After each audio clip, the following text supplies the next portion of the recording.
Assalamualaikum warahmatullahi wabarakatuh. Saudara sekalian, bagaimana kabarnya hari ini? Semoga semuanya dalam keadaan sehat ya, dan senantiasa mendapat perlindungan dan kebaikan dari Yang Maha Kuasa. Bertemu lagi dengan saya Ansar Akil dalam audio motivasi. Pada kesempatan ini kita akan membahas mengenai perbedaan pengelolaan waktu antara orang-orang sukses dengan orang-orang gagal. Waktu adalah satu sumber daya yang telah diberikan oleh Allah secara adil kepada setiap orang. Dalam sehari semalam kita semua memiliki waktu 24 jam. Namun hasil yang kita dapatkan di dalam mengisi waktu kita selama 24 jam itu pada setiap orang berbeda-beda. Ada yang mendapatkan uang banyak, ada yang mendapatkan keuntungan yang besar, namun ada juga orang-orang yang hanya membiarkan waktunya berlalu begitu saja, atau lebih celaka lagi orang-orang yang menggunakan waktunya untuk melakukan keburukan yang menimbulkan kerugian pada dirinya maupun orang lain. Kita perlu menyadari bahwa waktu sama dengan uang, waktu sama dengan amal-amal kebaikan, waktu sama dengan hidup itu sendiri. Hidup kita tidak lain hanyalah perputaran jarum jam, detik demi detik, dari pagi hari, siang, sore, malam, pagi lagi, siang, sore, malam, dan seterusnya. Perputaran-perputaran jarum jam itu terus bergerak tanpa henti seiring dengan bertambahnya usia kita. Itulah waktu sama dengan hidup itu sendiri. Dan demikian, waktu adalah sumber daya yang sangat penting, sumber daya yang kritis, sumber daya yang sangat mahal yang perlu kita kelola. Orang-orang sukses memperlakukan waktunya dengan begitu bermanfaat, sementara orang-orang gagal membiarkan waktunya berlalu dengan percuma. Saudara sekalian, bagaimana cara kita memperlakukan waktu kita dengan bermanfaat? Yang pertama, kita perlu meningkatkan waktu produktif kita.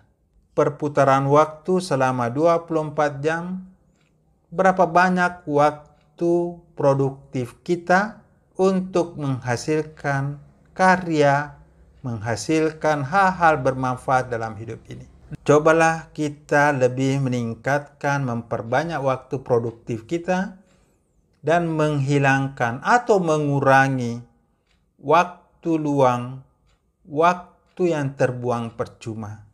Cara memanfaatkan waktu luang misalnya ketika kita dalam perjalanan, pada saat naik kereta, kita bisa gunakan waktu perjalanan itu untuk mendengarkan podcast, untuk membaca, atau kita gunakan untuk menulis dan menghasilkan karya. Inilah yang pertama perlu kita lakukan, meningkatkan waktu produktif kita sehari semalam dan mengurangi waktu-waktu yang terbuang atau waktu-waktu luang yang tidak bermanfaat. Berikutnya, cara kita mengelola waktu dengan memfokuskan diri pada saat bekerja dan menghasilkan karya-karya yang bermanfaat untuk diri kita dan orang lain. Renungkan dan coba evaluasi apa yang sudah kita hasilkan di dalam pekerjaan kita.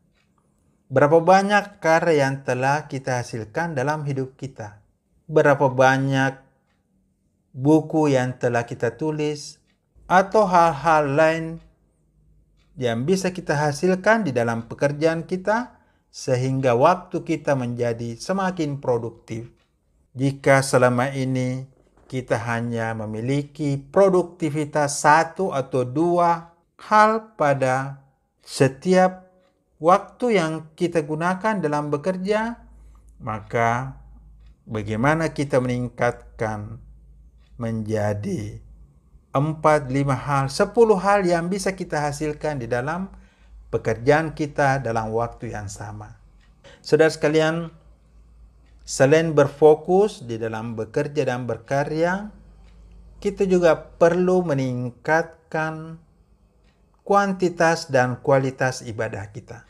Bagi Muslim, kita memperbanyak sholat sunat, memperbanyak zikir, memperbanyak baca Quran, memperbanyak sedekah, memperbanyak berdakwah, atau hal-hal lain yang bisa kita lakukan sehingga kualitas hubungan kita dengan Sang Pencipta atau hubungan kita dengan sesama manusia akan jauh lebih meningkat, jauh lebih baik, karena kita terus memperbanyak manfaat kita di dalam kehidupan kita melalui ibadah-ibadah yang kita lakukan.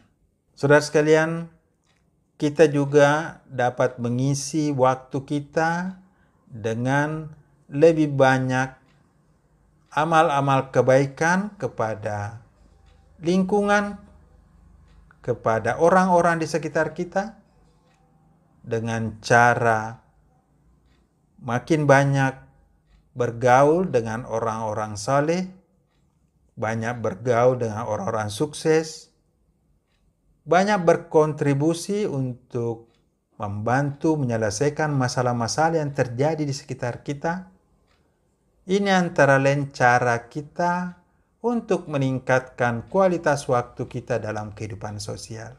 Saudara sekalian, ketika kita mengelola waktu kita dengan baik, kurangilah untuk mengkonsumsi media sosial atau menonton acara-acara televisi yang tidak memberikan ilmu, tidak memberikan pengetahuan, yang hanya menghabiskan waktu kita tanpa memberikan satu manfaat positif atau mendorong kita untuk menghasilkan karya yang lebih bermanfaat.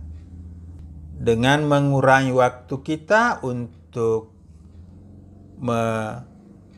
melakukan aktivitas di media sosial, maka kita punya waktu untuk melakukan hal-hal yang lebih bermanfaat, menghasilkan karya, atau membantu orang lain di dalam waktu yang kita miliki.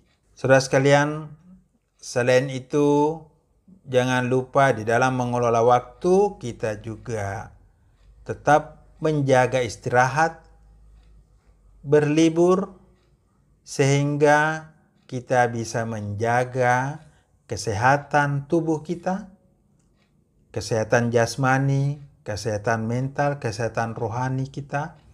Dengan beristirahat, dengan berlibur, maka akan terjadi satu refreshing. Kita akan mendapatkan satu keseimbangan di dalam hidup kita.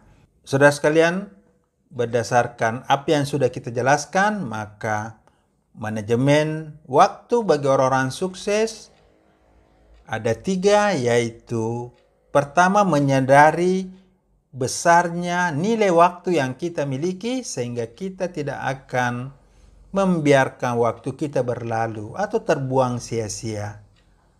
Dan kita selalu menyadari waktu itu adalah uang, waktu itu adalah amal-amal kebaikan, waktu itu adalah hidup itu sendiri. Yang kedua, kita membuat jadwal kegiatan yang betul-betul bermanfaat, betul-betul penting untuk kita lakukan. Jadwal itu berupa jadwal harian, jadwal mingguan, atau jadwal kegiatan bulanan, atau kita punya rencana-rencana tahunan yang akan kita wujudkan sehingga waktu kita lebih bermanfaat, lebih terarah, lebih produktif untuk kita kelola setiap saat. Yang ketiga, melakukan secara konsisten segala rencana-rencana jadwal yang telah kita tetapkan sehingga tujuan hidup kita, visi misi hidup kita betul-betul dapat kita wujudkan. Saudara sekalian, inilah manajemen waktu orang-orang sukses yang membedakan diri kita dengan orang-orang gagal. Demikian, semoga bermanfaat. Assalamualaikum warahmatullahi wabarakatuh.